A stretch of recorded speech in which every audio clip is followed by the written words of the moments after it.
Hey everyone, how's it going? I'm your host KA and welcome to another episode of the Fireside series. If you're new to the Fireside series, what we do here is we take a topic from motherland Africa and we try and dissect that topic, try and go into a little bit of detail, and try and form some kind of opinion around that topic. In today's episode of the Fireside series, we are in Uganda and we're talking elections. On the 14th of January 2021, the elections were held, and the incumbent president, President Museveni, was re-elected for his sixth term. So, Museveni won the elections, or did he? Because the opposition candidate, Bobi Wine, is saying that the elections were rigged. But think about it. A sixth term. Wow. Mr. President, I mean this with all due respect. You're 76 years old. You should be relaxing on a tropical island somewhere sipping Mai Tais. A sixth term, really? Haven't you had enough? How much power do you really need? It kind of sounds to me like you're really kind of power hungry. But a sixth term, 1, 2, 3, 4, 5, 6. Yeah, that is a long time to be president. Wouldn't it be simpler if you just changed the constitution so that you could rule until maybe 2036 or something like that? That's a lot simpler, and it's a lot simpler than rigging an election, to be honest. And that's probably what I would do if it was me. Anyway, so I'm going to show you a very simple example. Let's do a Google search for Uganda elections and see what we can come up with, see what sort of general sentiment is around that. So here is a very simple Google search for Uganda elections. What the hell is going on in that country? Uganda election, Bobi Wine fearful for life after Museveni win. EU and US want probe into Uganda election abuses. Is there democracy in Uganda? Now, what does it say? Uganda is a presidential republic in which the president of Uganda is both the head of state and the head of government.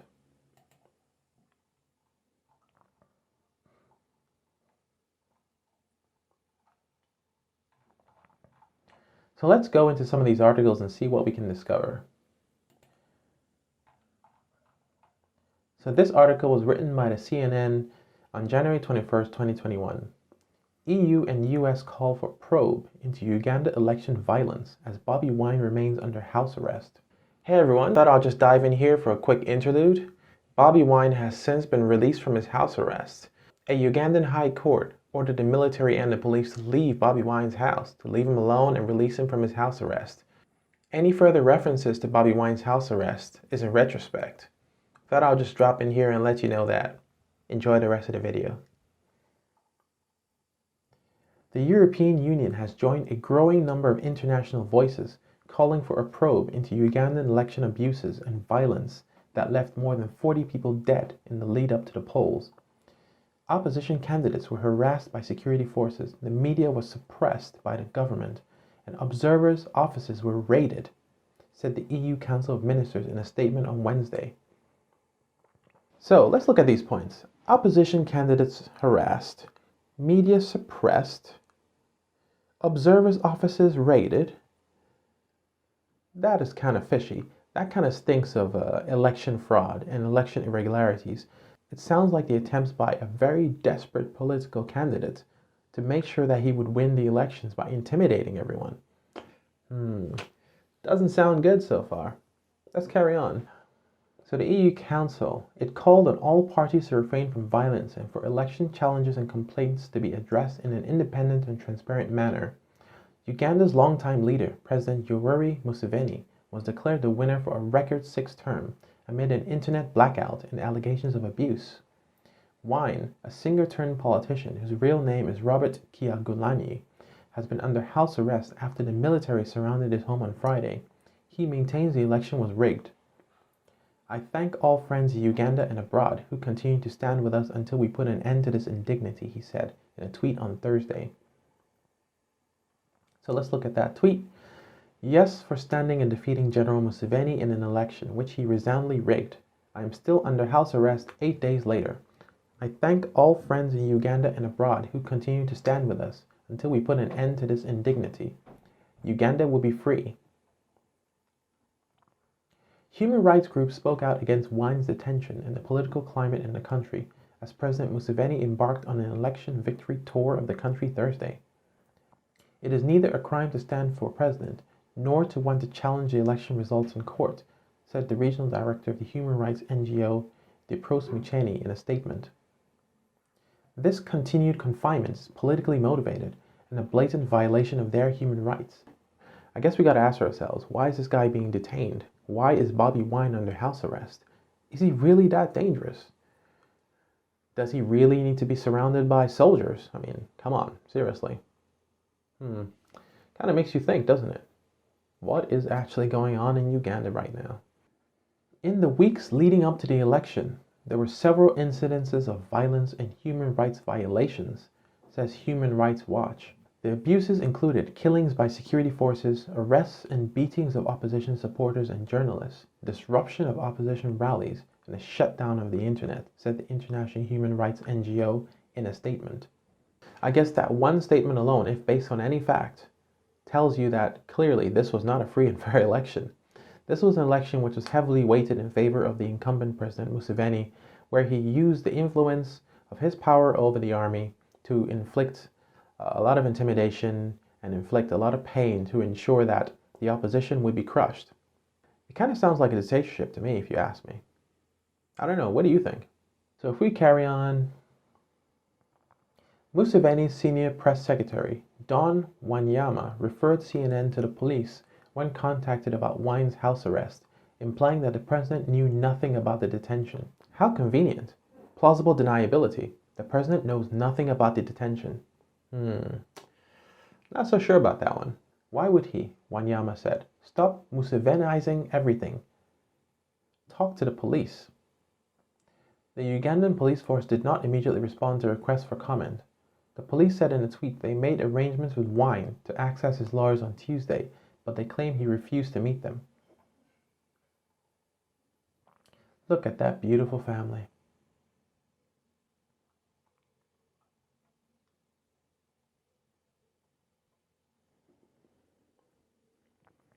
Okay, so let's look at another article.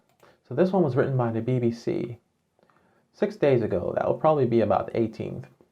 Uganda election. Bobi Wine fearful for life after Museveni win.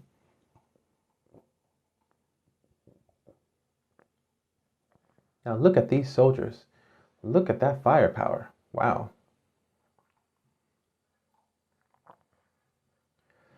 Uganda's main opposition presidential candidate Bobi Wine says his life is being threatened following Thursday's election, which saw Yoweri Museveni win a sixth elected term. A sixth term? Wow. If I have to look at history, for a president to be re-elected 6 times, that doesn't sound normal to me. That definitely sounds like there's something going on here.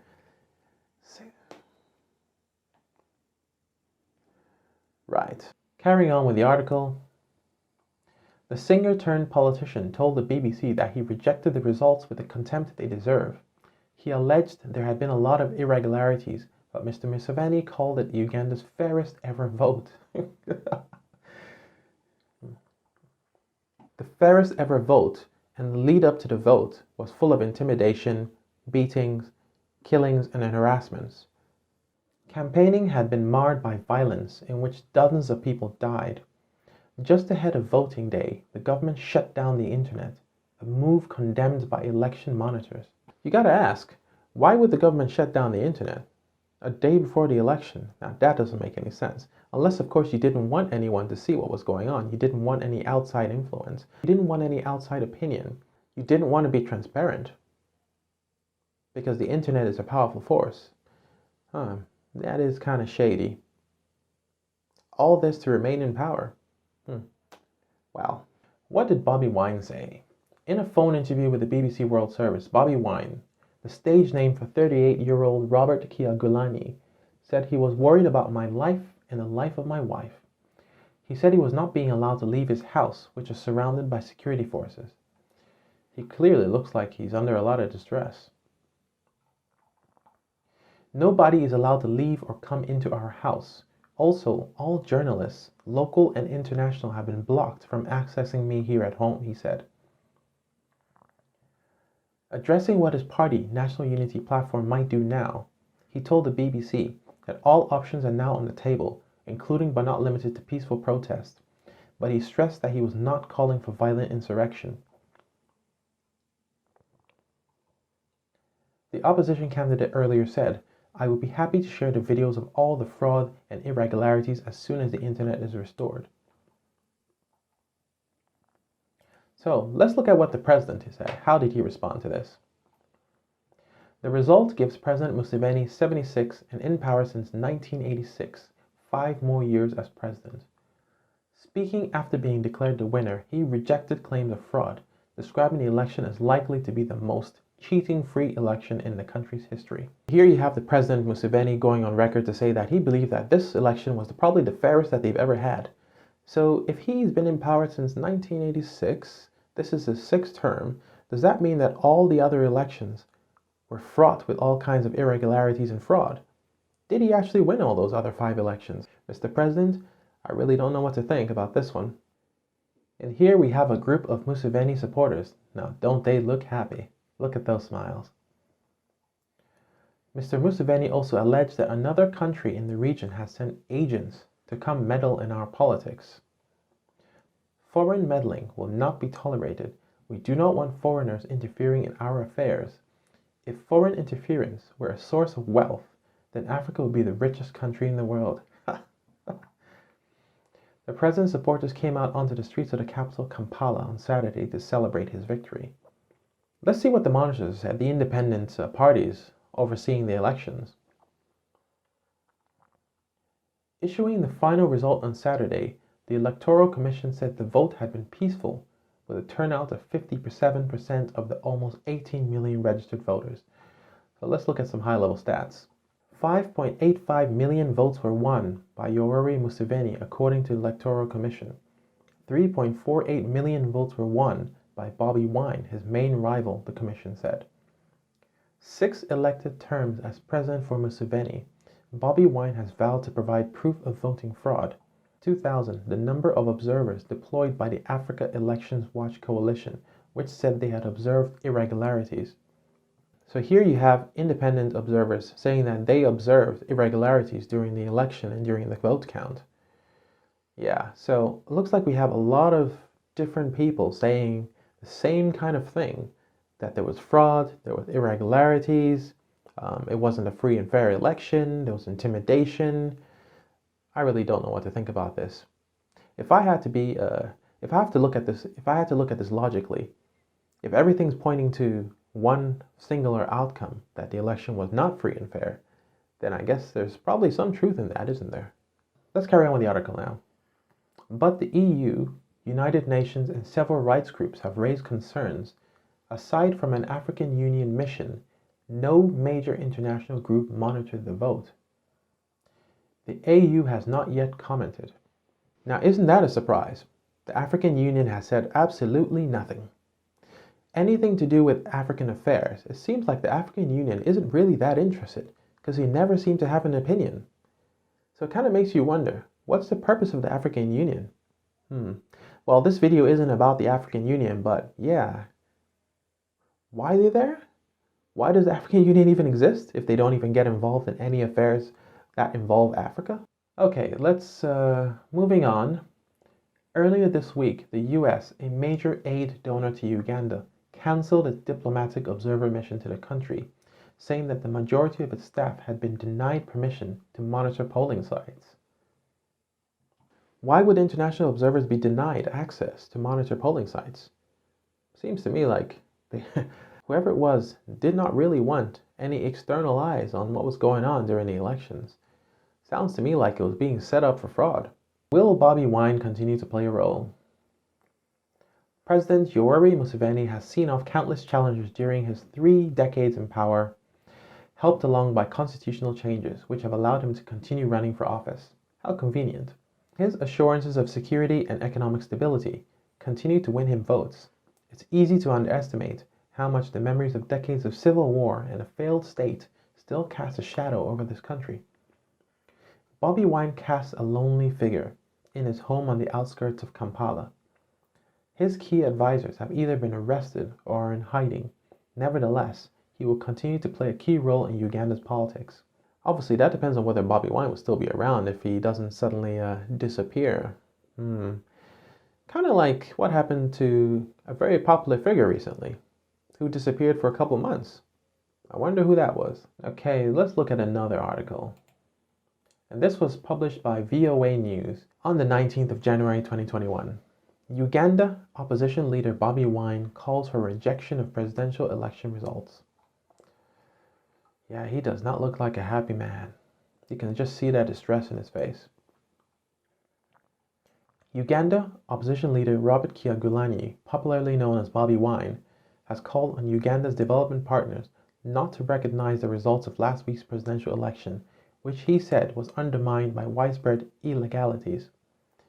In an exclusive phone interview with VOA Monday, Wine said that his party has evidence to prove the election was fraudulent, including ballot box stuffing by the Uganda military, which he said also ordered people to vote for President Yoweri Museveni on election day. Wine, a popular musician turned politician, said it was the military, not the Electoral Commission, that oversaw the January 14th presidential election. He said he would present the evidence to the world as soon as the internet is restored in Uganda, which happened on Monday. We are going to show the world the evidence of our claim to victory, he said. Think about this. Why would the Electoral Commission not be the ones observing the election? Why is the military getting involved? Why is the military observing the elections? Why is the military allegedly ordering people to vote for President Museveni? That sounds like intimidation. That sounds like influence to me, if it's true, obviously. Okay, so let's look at the spokesperson for the Electoral Commission. What does he have to say?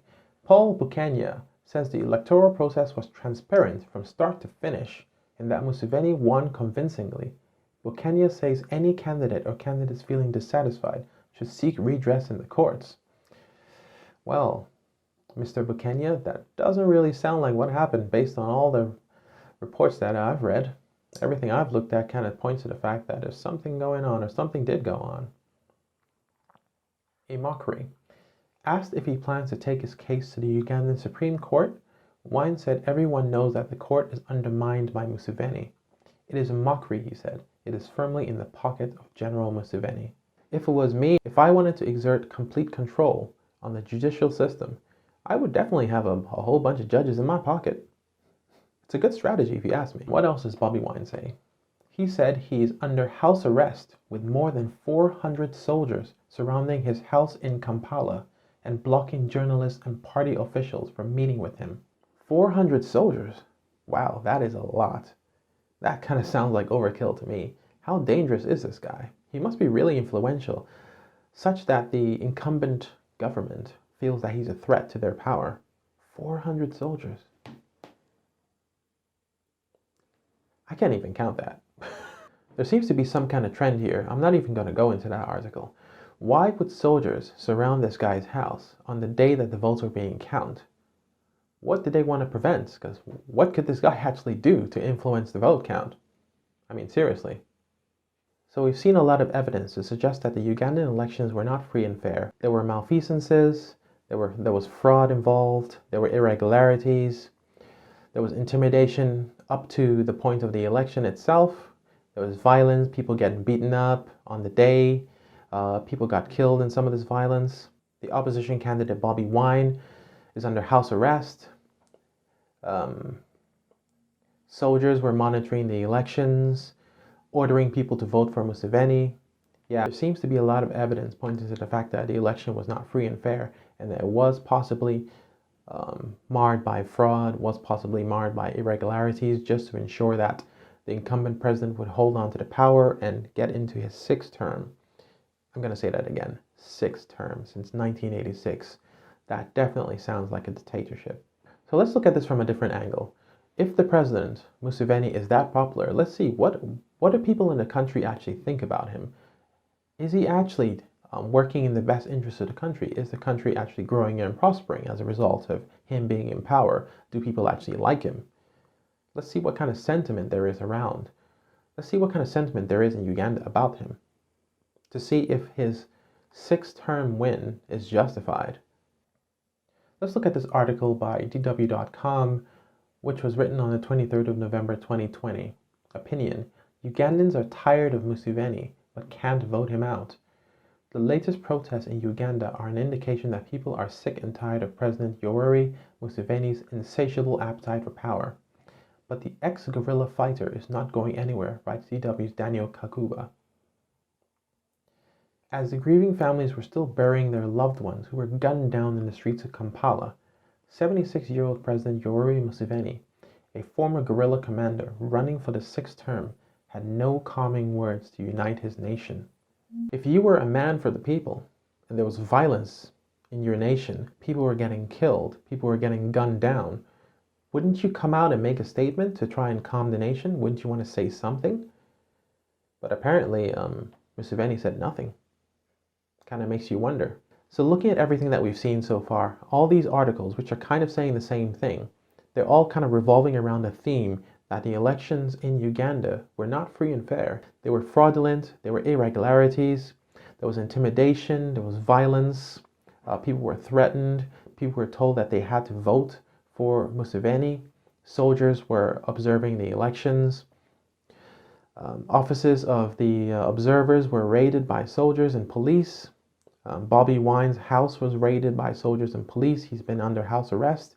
I mean, seriously, based on everything that we've seen so far, it kind of seems like Bobi Wine could actually have won the elections, or if the votes had not been rigged, it kind of seems like Bobi Wine probably won the election.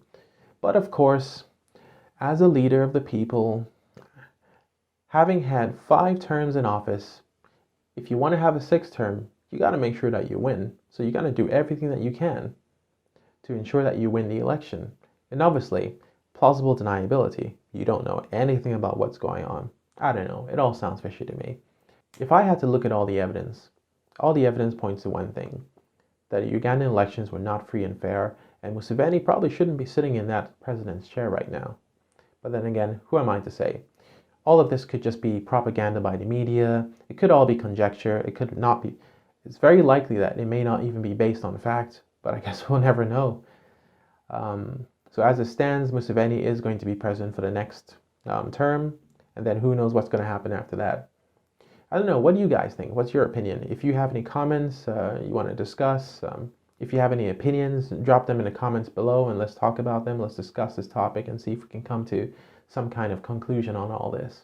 If you enjoyed this episode of the Fireside series, please like and subscribe to the channel. It really helps. It goes a long way. And obviously, we'll catch you in the next one.